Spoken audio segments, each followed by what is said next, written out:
Voltamos para o bloco final do nosso programa sobre a Universidade de Integração Latino-Americana, a UNILA. Nossa conversa é com o professor Gilvan Miller de Oliveira, um dos colaboradores da instituição. Professor Gilvan, como é que está a seleção, como é que vai ser feita a seleção dos alunos brasileiros e dos alunos estrangeiros? Eu também gostaria que o senhor falasse um pouco também sobre a seleção dos professores e dos servidores da universidade. Sim, é muito importante essa questão porque a universidade pretende ser um lugar de convívio entre estudantes brasileiros e hispano-americanos. Por isso está definido que 50% dos alunos serão brasileiros e 50% serão dos países que vão do México até a Argentina.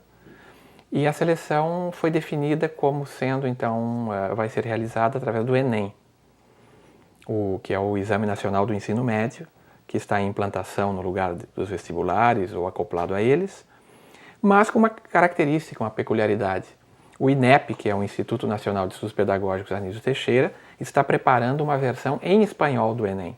Certo. Então, os 50% de alunos hispano-americanos responderão um Enem em espanhol como forma de acesso à universidade. Quanto aos professores, a ideia é não haver concursos públicos no momento atual, e sim contratar 250 professores brasileiros e 250 professores hispano-americanos através de bolsas de professor visitante. Isso garantiria a permanência do profissional por 2 ou até por 4 anos, a sua contribuição a cursos específicos, mas não a sua incorporação de maneira definitiva à universidade, já que esta, para se ajustar à sua missão, precisa eventualmente mudar os cursos, reeditar esses cursos, modificar as linhas prioritárias. Então, o corpo docente não será, no primeiro momento, pelo menos um corpo docente fixo, como acontece em outras universidades. E o decreto presidencial que criou a UNILA, que foi assinado pelo presidente Lula agora em janeiro, prevê, portanto, a criação de 250 cargos docentes brasileiros, 250 cargos de docentes estrangeiros, todos através dessa estratégia, e mais, aí sim, os funcionários necessários para o quadro técnico-administrativo da universidade, que vem previsto no decreto assinado pelo presidente. Muito bem, o senhor poderia falar um pouco sobre a área do futuro campus e como os espaços estão planejados e como eles vão ser distribuídos? É uma pergunta muito importante por causa da importância política da localização da UNILA.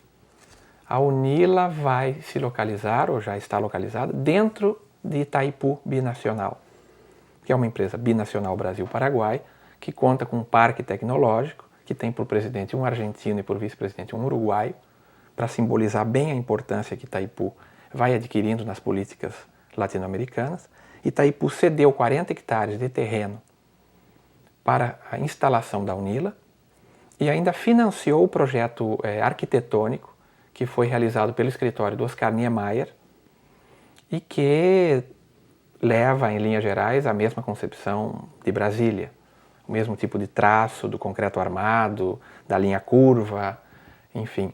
Então a UNILA vai ficar instalada numa região extremamente estratégica, na tríplice fronteira Brasil, Paraguai e Argentina, conta com um apoio muito grande de Itaipu e vai ter um campus, então, muito monumental do ponto de vista da construção.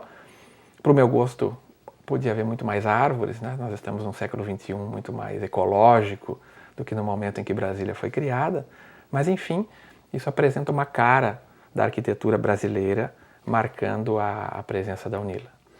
E o senhor consegue enxergar aí no profissional que vai ser formado pela UNILA um perfil diferenciado? E isso eu falo comparando com as universidades tradicionais que nós temos no Brasil, em termos de visão humanista, histórica, até essa questão da solidariedade que deve permear essa relação aí entre os países? Sem dúvida alguma. Tanto pela localização na fronteira, como pela convivência com alunos dos 19 países de língua espanhola, mais o Brasil, como pelas problemáticas abordadas, quer dizer, abordando nos cursos a questão dos direitos humanos, a questão da diversidade cultural, a questão da diversidade linguística, a questão de todos os problemas que o nosso continente enfrenta, dificilmente a gente teria um profissional insensível às políticas de transformação que este continente encaminha ou necessita ou deveria encaminhar. Então se espera que esse contato com a América Hispânica, esse banho de América Latina, que cada curso desse significará, não crie um profissional egocêntrico e centrado puramente na sua carreira financeira, mas alguém com os olhos abertos a toda essa gama de problemáticas do nosso continente. Bem, o senhor reconhece algumas outras iniciativas na América Latina nessa direção, na direção do bilinguismo? Ah, sem dúvida, nós temos um momento muito propício para essa questão do reconhecimento das línguas, né? No Brasil se falam 230 línguas diferentes, a maioria dos brasileiros nem sabe disso.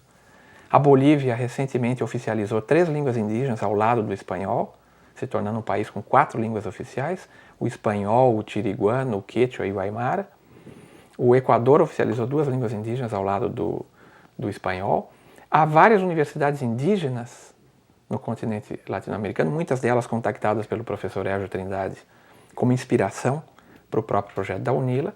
E a UNILA vem trazer nessa estrutura do bilinguismo português-espanhol uma visão de futuro. A visão de que daqui a 50 anos, quando milhões de brasileiros viverão nos outros países e milhões de hispano-americanos viverão no Brasil, quando nós formos consumidores de produtos culturais em espanhol e eles consumidores de produtos culturais em português, o bilinguismo português-espanhol será uma das marcas importantes da história do continente. A UNILA é talvez, digamos, a primeira pedra na construção desse bilinguismo ampliado português-espanhol que pode ser o futuro da América Latina. Qual a sua visão sobre um curso de letras promovido pela UNILA? Nós tivemos a indicação de fazer um curso inovador e acho que conseguimos realizar esta meta. O curso se chama Bacharelado em Políticas Linguísticas Latino-Americanas e visa, sobretudo, formar o gestor de políticas linguísticas, de educação bilíngue, de políticas culturais. Ou seja, alguém capacitado a realizar, do ponto de vista das línguas, as demandas que o continente tem por integração. E, basicamente, a educação bilíngue, o reconhecimento das línguas da América Latina, das línguas indígenas, das línguas de imigração, para nós sairmos um pouco desta política português-inglês, português-inglês, português-inglês, que costuma ser a política mais geral de línguas das universidades instaladas. Então, o curso de letras basicamente tem compromisso com as políticas públicas na área de línguas. Por isso, políticas linguísticas. Professor Gilvan, infelizmente o nosso tempo está esgotado. Muito obrigado pela sua participação. Eu que agradeço. Chegamos ao fim de mais um Justiça do Trabalho na TV. Hoje conversamos com o professor Gilvan Miller de Oliveira, que nos explicou como irá funcionar a Universidade de Integração Latino-Americana.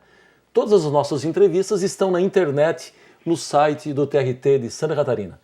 Voltaremos semana que vem com mais um tema do seu interesse. Até lá!